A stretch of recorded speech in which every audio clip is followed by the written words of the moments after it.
it began when I was scrolling through Instagram and I found the hashtag for the Don't Say Gay Walkout. And I saw a bunch of schools in Flagler County doing it. And I saw no one in my county had been doing it yet. I knew that this is something that we had to make happen because there's so many people in generations before me who fought so hard for our right to not be silenced and to just exist. And it is our turn to continue that. All in all, it's the principle behind erasing our existence to younger kids.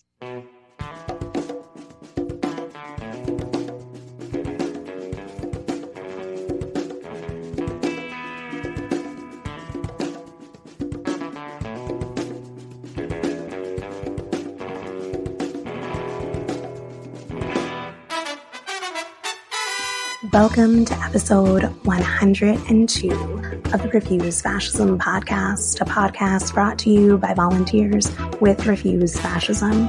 I'm Sam Goldman, one of those volunteers and host of the show. Refuse Fascism exposes, analyzes, and stands against the very real danger and threat of fascism coming to power in this country. In today's episode, we're sharing interviews with high school students who led walkouts in protest of the Don't Say Gay bill in Florida, along with highlights from the March 8th International Women's Day protest in New York City, organized by Rise Up for Abortion Rights. But first, let's talk about some developments from this past week as they relate to the rising fascist threat and the importance and impact of standing up against it. We see a wave across this country of the deputizing of the fascist base, imbuing them with the power of law enforcement to terrorize their neighbors. And while we've talked about it on this show previously in Texas with SB 8, we also want to note that we're seeing this in Florida in a blatant fascist move of the Florida GOP as they passed a bill to form an election police force. So returning to Texas and SB 8, the Texas Supreme Court ruled that abortion providers' lawsuit against Texas's ban on abortion at 6 weeks of pregnancy, SB 8, cannot proceed. SB 8 remains in place in Texas for the foreseeable future. For the over 6 million women in Texas, Roe v. Wade no longer applies. And this has been the reality for over 6 months. In Missouri, 2 bills were introduced this week endangering women and abortion rights. One seeks to block women from leaving the state to get an abortion, and the other aims to make it illegal to get an abortion if the patient has an ectopic pregnancy. Those pregnancies are non-viable and the number one cause of patient death in the first trimester. I wanted to share some essential analysis from author, journalist, and historian Annika Brockschmidt. She tweeted, quote, "If you think this is where anti-abortion legislation will stop, you have not been paying attention. If you think this is where anti-trans legislation will stop, you have not been paying attention. Repeat with anti-public education laws, voter suppression, criminalizing protests. There is no imaginary line that they won't cross. They know they don't have a majority, and they don't need one. But to ensure white Christian patriarchal dominance, in spite of shrinking numbers, more and more draconian laws will be passed in Republican legislatures. Establishing political and cultural dominance, quote-unquote regaining spaces they feel they have had to cede since the 60s is the aim. Don't underestimate the ferocity with which this movement will try to establish this. They feel that their back is against the wall. If you find yourself thinking, well, that's a bit far-fetched, or they won't cross that line, remember all of the norms and lines that have been shattered in the last year alone. If you think they won't go that far, you have been fooled, lulled into security. The institutions held was a horrible take after Biden's election, and it is an even worse take now. If this is the point of view political analysts take, it shows one thing and one thing only, that they have no idea what's going on in the American right. This is not just one warning sign. Hundreds of oppressive laws have been introduced in state legislatures, and many of them will pass. Think they won't come for contraceptives next? Terminating ectopic pregnancies that will otherwise kill the pregnant person? Think again. Oh, and speaking of ectopic pregnancy, here's Missouri today making my point for me. This will cost lives. The anti-trans bills will cost lives. Lives of women, pregnant people, LGBTQ kids, teenagers, and adults. End quote. You're gonna want to tune in next week when we'll be running an interview with Annika. So make sure that you hit follow, subscribe, so that you get the show as soon as we upload it. In related news, Texas Children's Hospital in Houston announced it would stop administering puberty blockers and other drugs meant to aid in gender-affirming care for youth, citing a recent Attorney General opinion and Governor Abbott's directive that followed. Idaho's House, taking inspiration from Texas, just passed HB 675. It passed by a vote of 55-13. And if this becomes law, it would make providing gender-affirming care to trans teens in Idaho a felony with a life sentence. Thinking about moving out of state with your trans teen to provide them with care? Well, that would be a felony as well. This is fascism, folks. These fascists, yes, were voted out nationwide.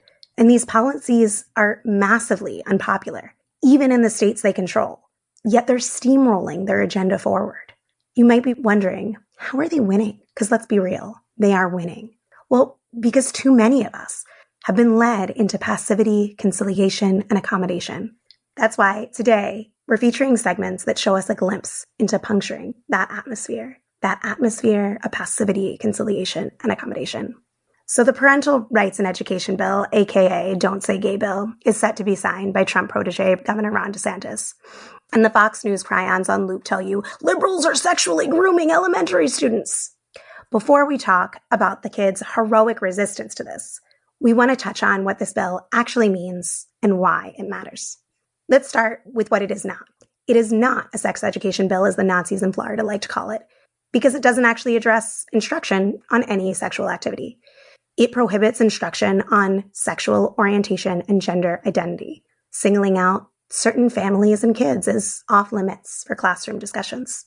It is important to note that no opponent of the bill sought to expand sex education to primary school students. They sought merely to ensure that LGBTQ people and their families could still be discussed, books could be read, conversations could be had, and not erased. And for that, they were voted down by what some still call conservatives every time. The bill prohibits those discussions in older grades as well, if the state deems those conversations not, quote-unquote, age-appropriate or developmentally appropriate for students in accordance with state standards.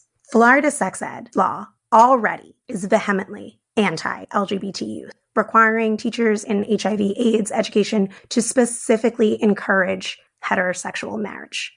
I'm going to read a section. This is section 2A, quote, teach abstinence from sexual activity outside of marriage as the expected standard for all school-age students, while teaching the benefits of monogamous heterosexual marriage.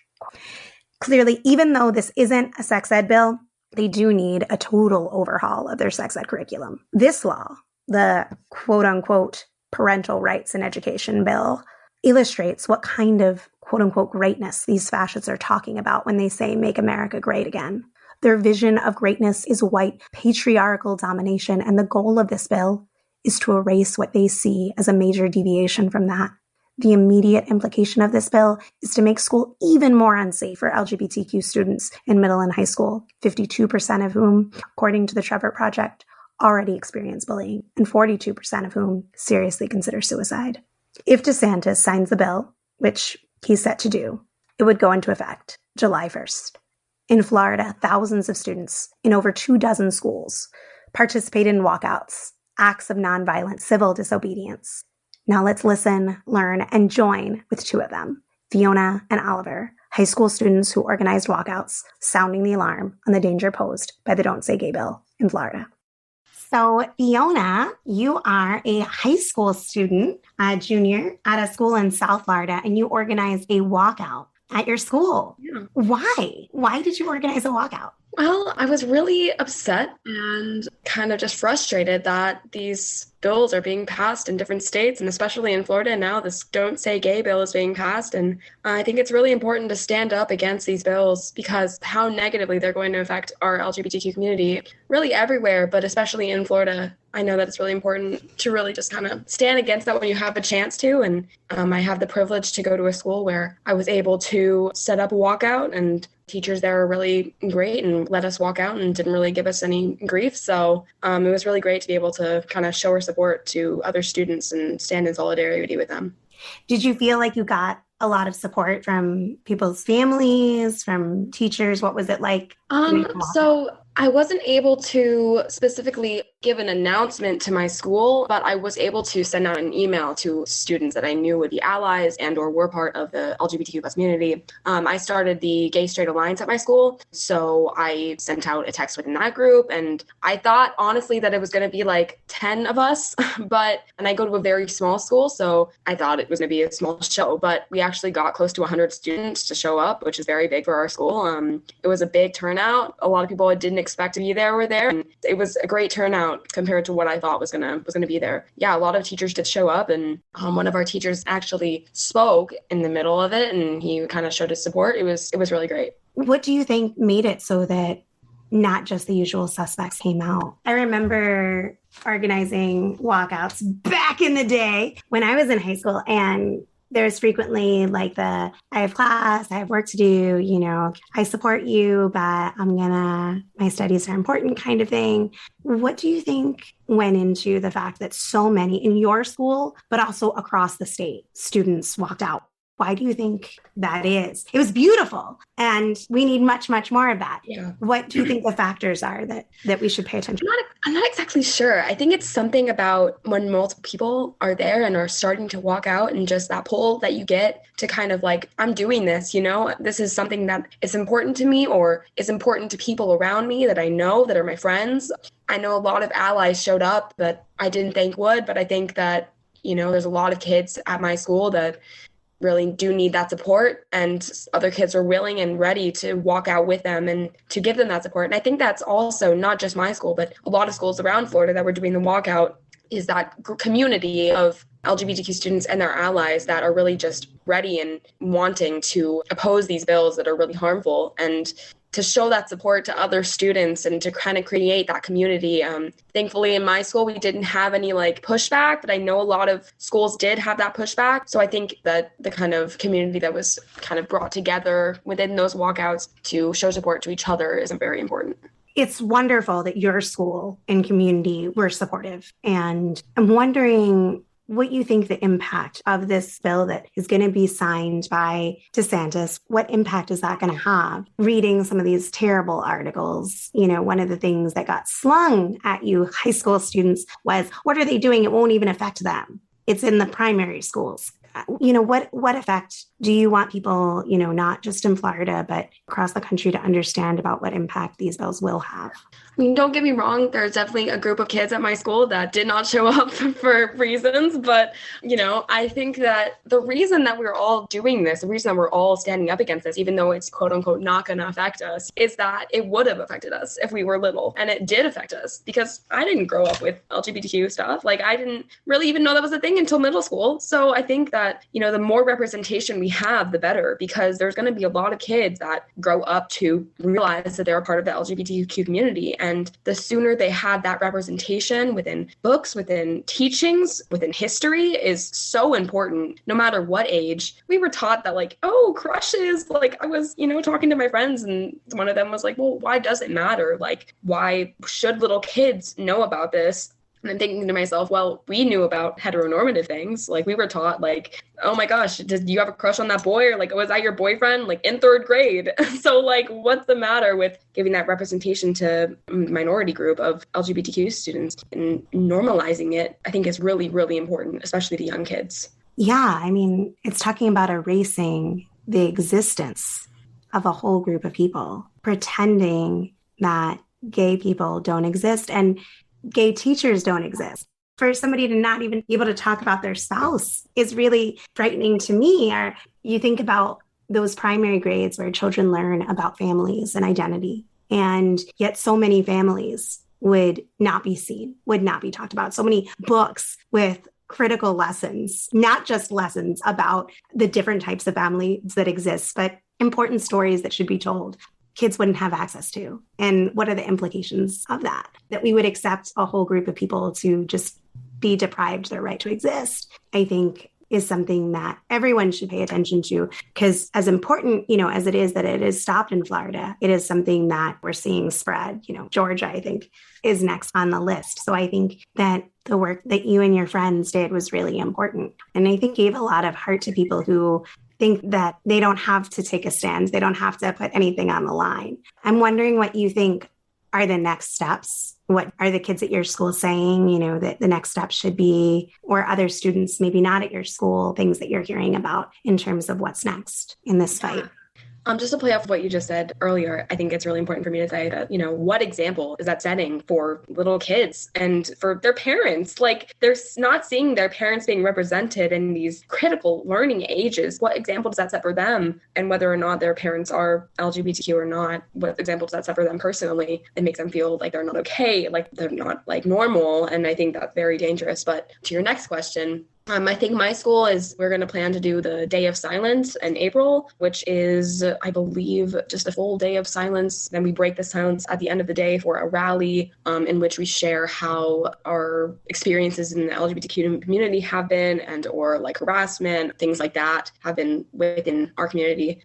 I'm not sure what the next step is, honestly, besides, doing little things like that, because it's such a big task to take on, and think that if we keep doing what we're doing and we keep standing up against these unjust situations, then we can get a far, long way.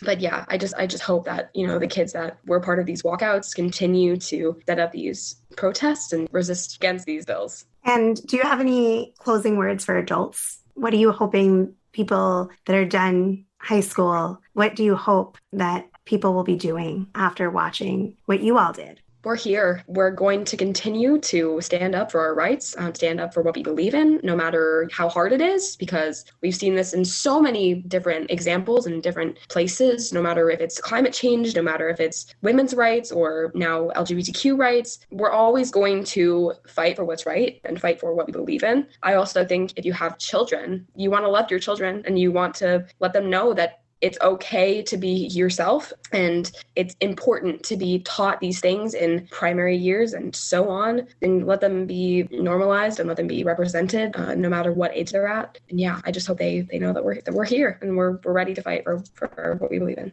Well, thank you so much, Fiona, for sharing your time and your perspective with us. And we need to join you in the streets. We need to join you. Everyone listening needs to have the backs of all the students that stepped out, including the students that were in situations where they're facing consequence unjustly for raising their voice. And we can't wait to see what you do next. So thanks again. Thank you so much.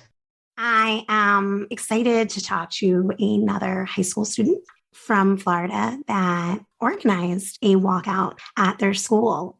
Today, I'm talking with Oliver. Oliver is a sophomore at a high school in Seminole County, Florida, and they participated. They didn't just participate, they helped mobilize their classmates to walk out in protest of the Don't Say Gay bill in Florida. So welcome, Ollie. Thanks for coming on. Of course. Thank you for having me. So let's start with, why did you decide to organize a walkout at your school? It began when I was scrolling through Instagram and I found the hashtag for the DSG walkout, the Don't Say Gay walkout. And I saw a bunch of schools in Flagler County doing it, and I saw no one in my county had been doing it yet. I knew that this is something that we had to make happen, because there's so many people in generations before me in our community who fought so hard for our right to not be silenced and to just exist. And it is our turn to continue that. And I understand some of the arguments against the bill. All in all, it's the principle behind erasing our existence to younger kids. Yeah, I think that's a really good way of putting it. I was talking to another student who organized walkouts at their school, and we were talking about erasing the existence of whole people and whole families and the consequences of what it means to be denied that you're even human, that you even are part of reality, and the consequences that has for children, for adults, for whole families, and for society at large. And so I'm so glad that you organized this. It was so heartening to see. I'm wondering, kind of, how did you organize the walkout? What kind of things did you hear from other students who participated? Kind of just give us a little bit of a texture of that experience.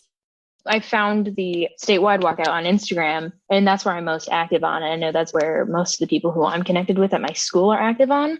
And so I made an account to make a post, because I know that posts on Instagram can spread like wildfire with sharing them to your stories. So I made a post with all the information and times, et cetera, about the walkout. And then I also made another post making a disclaimer about how we had already discussed heavily with our administration about it, because the process behind it started with me finding it, wanting to do it. The first thing I did was speak with my administration because I knew I needed to work really well with them in order to make this happen peacefully and work well. They basically said, like, we're not going to encourage it, but we won't stop you. I obviously went ahead and did it.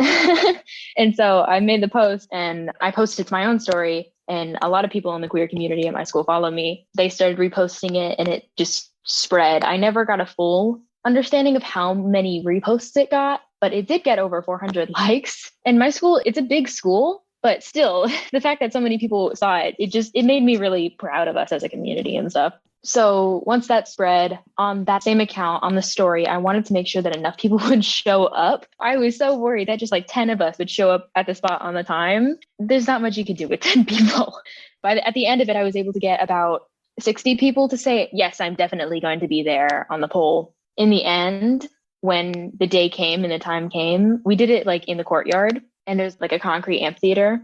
And by the time I'd gotten out there, a bunch of people were gathered in front of there. And I have to say, over 300 people had come out to participate in the walkout. That is so awesome. And the part that made me really proud of us was the fact that it wasn't just kids using it as an excuse to skip. Everybody there was actively, like, positively participating and encouraging one another and just being overall super supportive. And the fact that the entire thing was 100% peaceful and was really productive made me so proud of us, not as a community, but as a school and as students who are younger, but we can still prove that we have a voice in our numbers.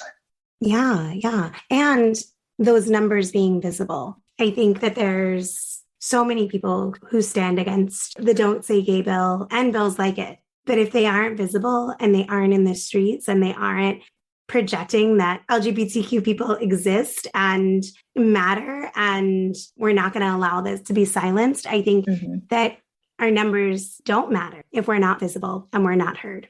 I think a large important part of it too was the fact that it wasn't just queer people out there. There was a lot of straight allies. For me personally, there was a surprising amount of cis het people there. I know so many people who are like the straightest people you will ever met, but they were there supporting. So it wasn't just queer people who were speaking for our voice. It was our allies and the people around us who care about us as well, speaking for us. Yeah. And that's exactly how it should be and what's needed. So that's really important to hear that. Did y'all do chanting? Did you march? What did it look like? So you gathered in this amphitheater. You discovered that it wasn't 10. It wasn't 60. It was like 300 of y'all. What'd you do?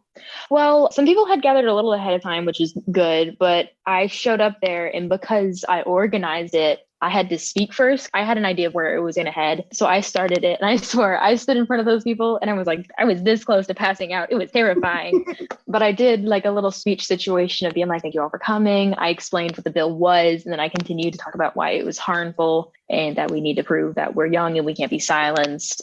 And then I already had a few people lined up who wanted to speak either with their own stories or their own background on it.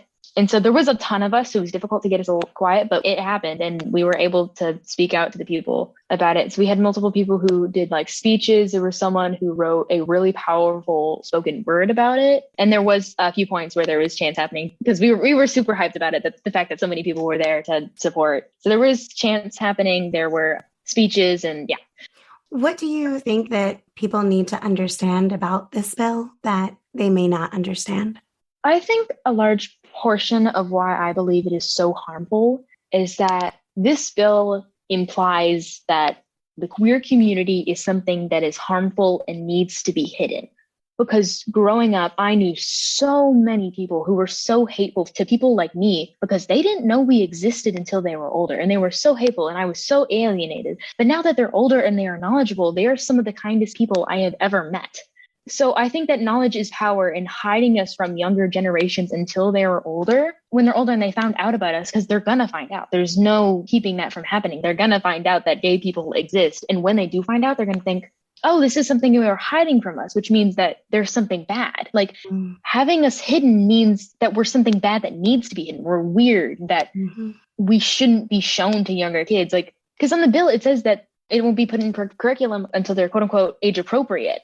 What about people loving other people is inappropriate? And a large misconception about people who are for the Don't Say Gay bill is they put heavily on the fact that they think it's about sex. It's not about sex. It's just about normalizing the different dynamics between people.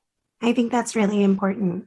this othering and this putting a group of people into basically a subhuman category is extremely dangerous. And whether people are directly impacted or not, they should be part of the effort to sound the alarm on the danger that it poses to children in Florida, that it poses to LGBTQ plus people across the state and across the country, but really that it poses to anybody and everybody with a heart for humanity. And we need to be taking your lead, Ollie, and making a lot of noise and disrupting our usual routine and our usual lives to make sure that things like this don't stand. Because for too long, people have been silent and kind of allowing things to go down, saying, oh, this will never pass. Oh, this will never happen. Oh, they won't go that far. As month after month, year after year, they actually do go farther and farther and farther. It was really a breath of fresh air to see, honestly, y'all rise up and kind of shake us awake a little bit. So I know I express the appreciation on many of our listeners when I say how important what you did was. And I'm wondering, what do you see as what's needed now? Well, obviously the bill has been passed. I'm kind of disappointed in Florida as a whole that this was allowed to happen. And I know that young queer youth, we spoke out a lot and we did many peaceful protests, but there's only so much that we can do. And the fact the bill has made it so far, it's disappointing to me that Florida is making this happen and that there's so many people who are filled with such misunderstanding and hate towards our community that they're pushing for this to happen. And at this point, I know that there's a lot of petitions going around to make sure that it gets stopped in its tracks. And I really think that we need to continue this sense of community and unity between all the people who do stand against the bill to really now, of all times, to stand together and fight against it and spread these petitions and continue speaking out. Because if we give up now, then if this bill passes, then it's going to start encouraging other states to do the same. And if this bill gets passed, even if it is just this one bill, it's still a giant step back. If this happens, then it's always going to be one step forward, two steps back. And it just sets the precedent for other homophobic and transphobic bills to be made and more restrictions towards our community to be made. And we can't allow that. It's silencing a huge group of people, really, especially in Florida, who do make such an impact on them as a whole. For example, in schools where teachers are queer, like I know there's so many people who that's such a big part of who they are as a person, what shaped them growing up, who they are. That's such a big part that they will have to force themselves to silence. That's not right. That we're something that needs to be silenced. We're something that's completely normal. We're like any other person. And we need to continue fighting to make sure that we are heard. You are 100% right on that. And I think that you need to be joined with many, many other people, including people who aren't students. Look, adults should have been in the streets. People who aren't in schools should have been shutting cities down. And I think that that's something that we're going to need, in terms of the community and what's needed. It's going to be young people up in front leading this struggle, but there's going to need to be a lot of people putting things on the line that have things to lose, putting it out there and saying that they have students' backs and that we're going to fight this and we're going to fight to win. Because as awful and horrific and really destructive as this particular bill is, it's not happening in isolation. It's happening in the same state where there's voter suppression and a 15-week abortion ban. This is happening in concert with a lot of assaults on people's most basic rights. And it's not only Florida. And so it's going to need to take people in their numbers with determination and courage, really refusing to accept a fascist America. I want to thank you again for sharing a little bit of your experience with us. And we will continue to be rooting for you and can't wait to see what you all do next. Of course. Thank you. Take care. You too. That was Fiona and Oliver. Cheers to all the students who engaged in sustained walkouts against the cruel Don't Say Gay bill. We should all join to defend all the courageous students who took action and even more urgently join them in the streets, disrupting this march to fascism. People of all ages are needed now in the streets, uncompromisingly refusing fascism. Cutting through the nonprofit quote-unquote strategizing, the liberal hand-wringing and the Democratic Party downplaying, Whole Women's Health, which provides abortion in Texas, Mississippi, and other states, wrote this on Twitter, quote, "We have been fighting back against this ban for 6 long months, but the courts have failed us. Our staff and resources are exhausted.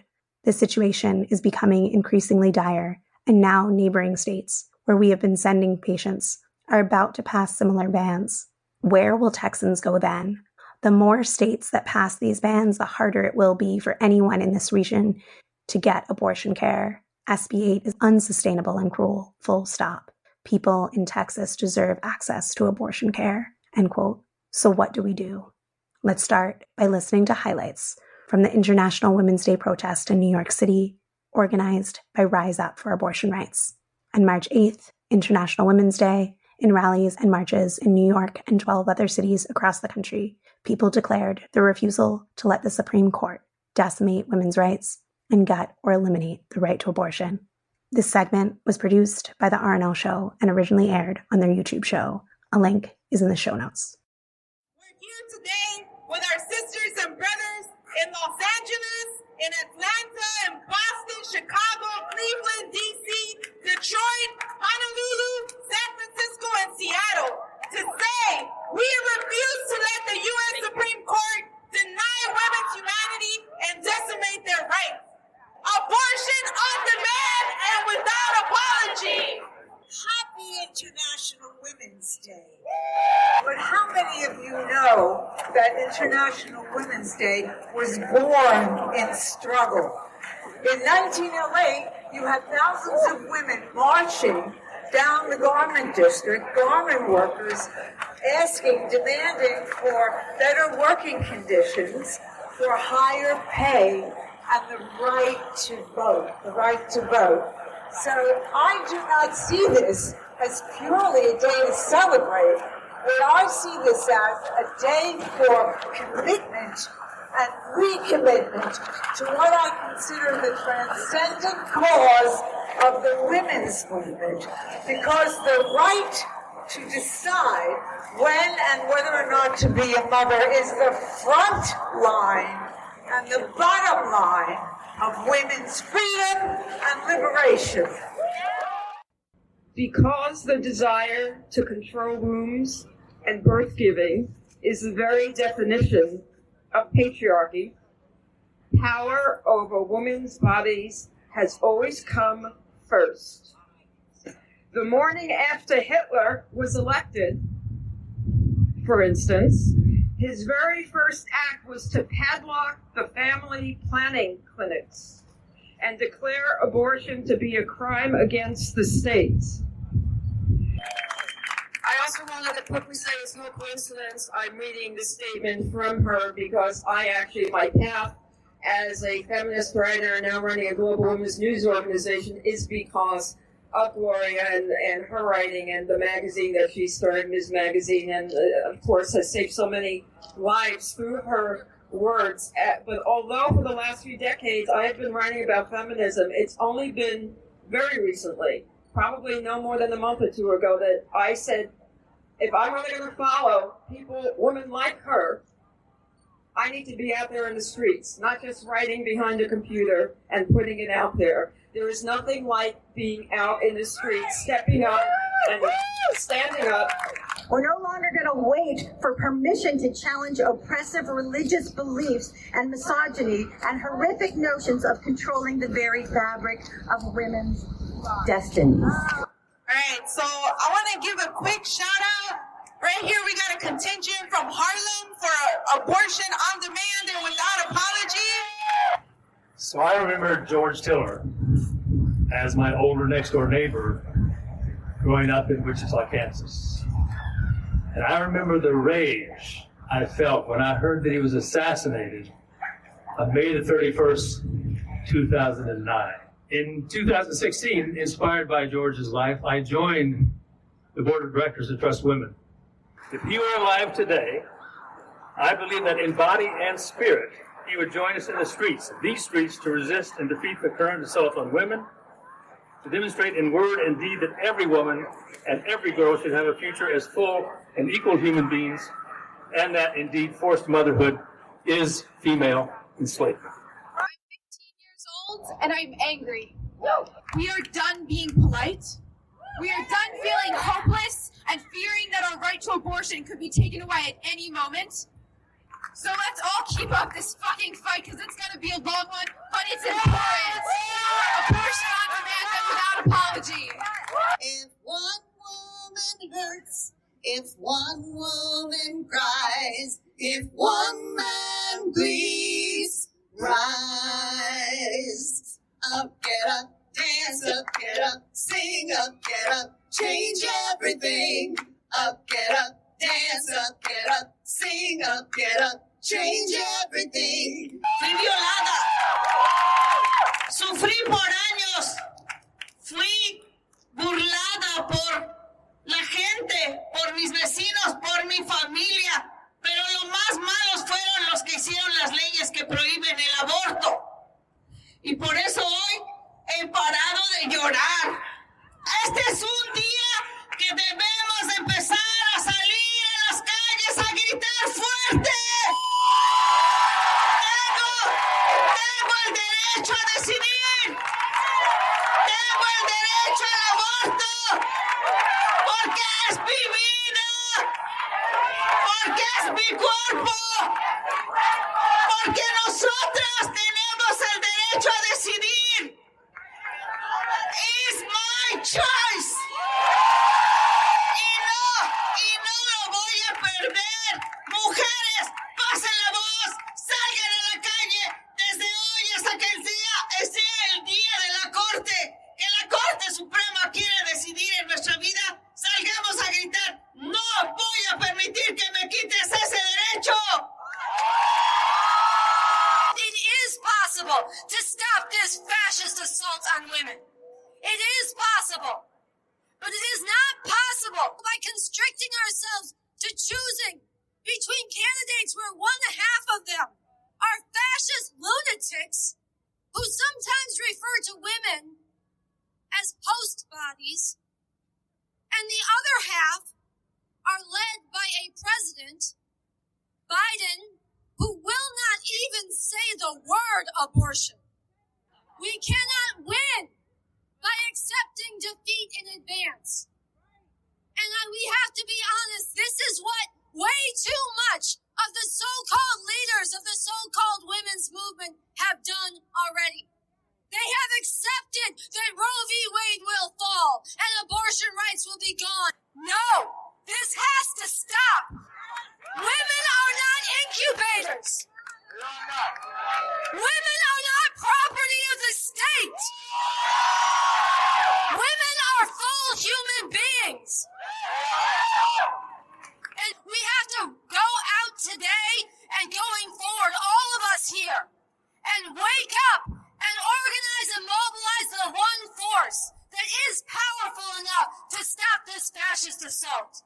And that is the masses of people rising up in their millions, relentlessly again and again, filling the streets with our fury, shutting down the campuses and walking out, shutting down the freeways, taking over everywhere again and again, and making clear to the fascists on the court and everywhere else that if they try to take this right away, if they try to slam women backwards, their society will be prevented from functioning at all.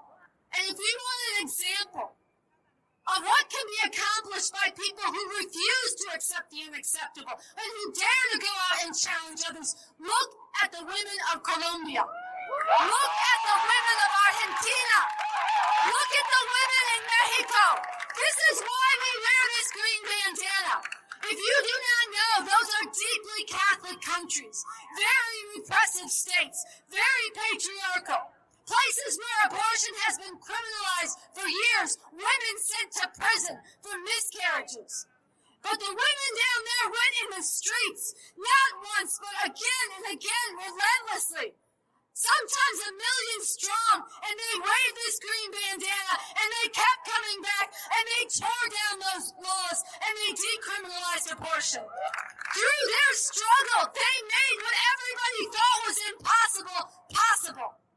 And we, as we go out, we will find others who are like us. And as we do, we're going to open up the big questions about what kind of society do we live in that has put these fascist lunatics in power? Where does this desire to control women come from? And what will it take to end it once and for all?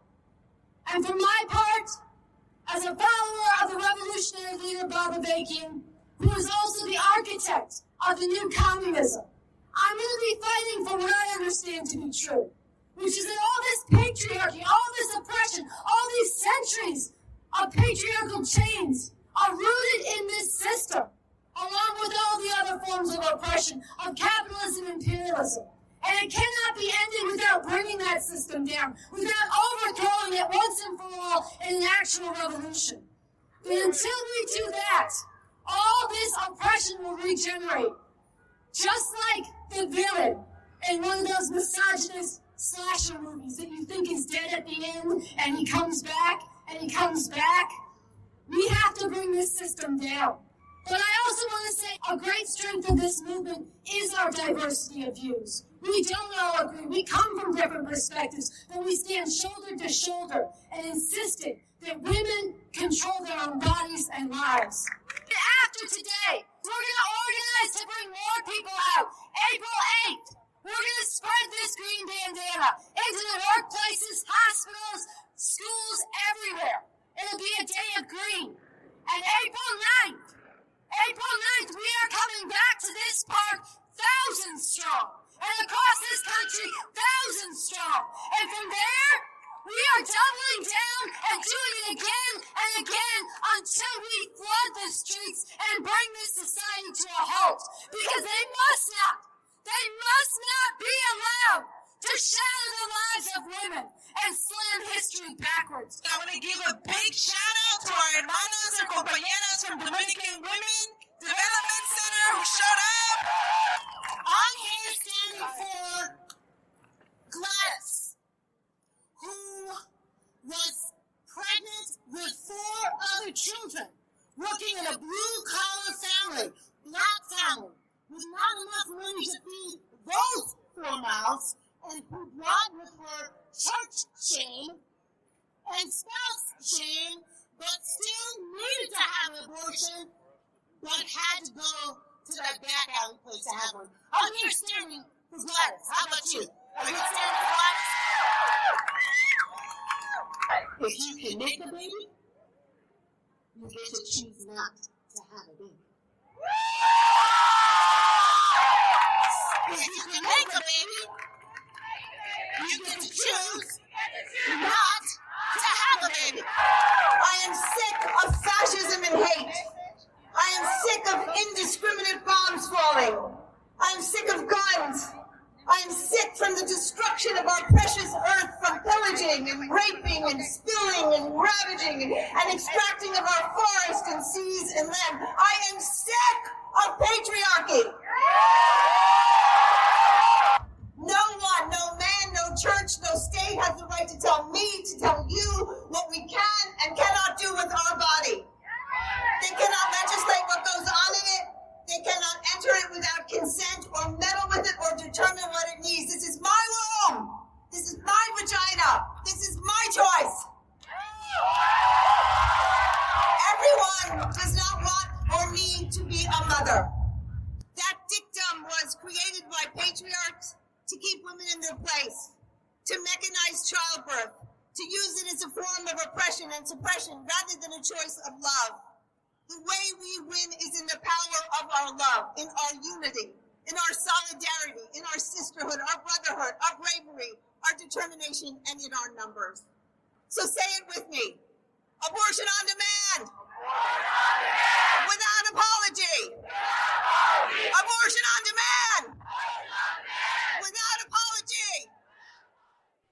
That was, in order of speaking, Michelle Chai, Merle Hoffman, Lori Sokol, Kathy Najimy, Dr. Bruce Price, Beila, Betty, Araceli Herrera, Sunsara Taylor, Reverend Jacqui Lewis, and V, formerly known as Eve Ensler.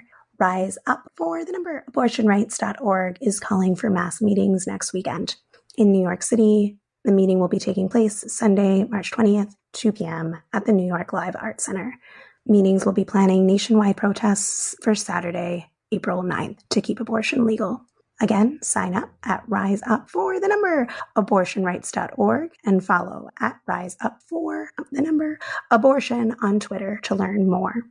for abortion resources, where to get an abortion, including in Texas, and to get help, including funding for abortions, visit needabortion.org. And if you or someone you love is an LGBTQ youth thinking about harming yourself, get immediate support. Visit thetrevorproject.org, where you can chat with a crisis counselor 24/7, 24 hours a day, 7 days a week, all year. It's free. It's confidential. Thanks for listening to Refuse Fascism. I want to hear from you. Share your thoughts, questions, ideas for topics or guests, or lend a skill. Tweet me at Sam B. Goldman. Drop me a line at SamanthaGoldman@refusefascism.org, or leave a voicemail by going to anchor.fm/refuse-fascism and clicking the button there.